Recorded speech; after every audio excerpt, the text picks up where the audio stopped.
1. தந்தைக்கு முன்பு குரலை உயர்த்தாதீர். அவ்வாறு செய்தால் இறைவன் உங்களை தாழ்த்தி விடுவான். 2. தந்தையின் கண்டிப்பை பொறுத்துக் கொள்ளுங்கள். அதனால் உங்களுக்கு மரியாதை கிடைக்கும். 3. தந்தைக்கு மரியாதை செய்யுங்கள். அதனால் உங்கள் பிள்ளைகள் உங்களுக்கு மரியாதை செய்யக்கூடும். 4. தந்தை சொல்வதை கவனமாக கேளுங்கள். ஏனென்றால் பிறர் நமக்கு ஏதும் சொல்லும் நிலைமை வரக்கூடாது. 5. தந்தைக்கு முன்பு பார்வையை தாழ்த்திக் கொள்ளுங்கள். அதனால் இறைவன் மக்கள் பார்வைக்கு முன்பு உயர்ந்த கண்ணியம் அளிப்பான். 6. தந்தையின் வாழ்க்கை அனுபவங்கள் நமக்கு தெளிவான ஒரு புத்தகம் ஆகும்.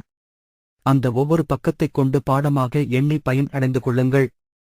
7. தந்தை என்பவர் அனைவரையும் விட மிக சிறந்த முறையில் நமக்கு நன்மை செய்யக்கூடியவர். 8. மிகவும் அழகாக முறையில் நம்மை பாதுகாக்கக்கூடியவர் ஆவார். 9. முகம் தெரியாத யாருக்கோ மரியாதை செய்கிறோம். உன்னை கொஞ்சி வளர்த்த தந்தைக்கு முன்பு மரியாதை செய். 10. அவருக்கு செய்ய வேண்டிய கடமைகளில் குறை வைத்துவிட வேண்டாம். தாய் தன் பிள்ளை பத்திரமாக இருக்கணும்னு மார்பில் அணைத்துக் கொள்வாள். ஆனால் தந்தைதான் பார்க்காத உலகத்தையும் என் பிள்ளை பார்க்க வேண்டுமென்று தன் தோளின் மேல் தூக்கி நான் பார்க்காத உலகத்தை நீ பார் என்பவனை தந்தை. அவர் உன்னுடைய அருகில் இருக்கும்போது பயன்படுத்திக்கொள். தந்தையைப் போல் உண்மையான நண்பன் இந்த உலகத்தில் யாரும் இல்லை. இது உண்மை, சத்தியம். தந்தையை மதித்தவன் வாழ்க்கை கோபுரத்தின் மேல்.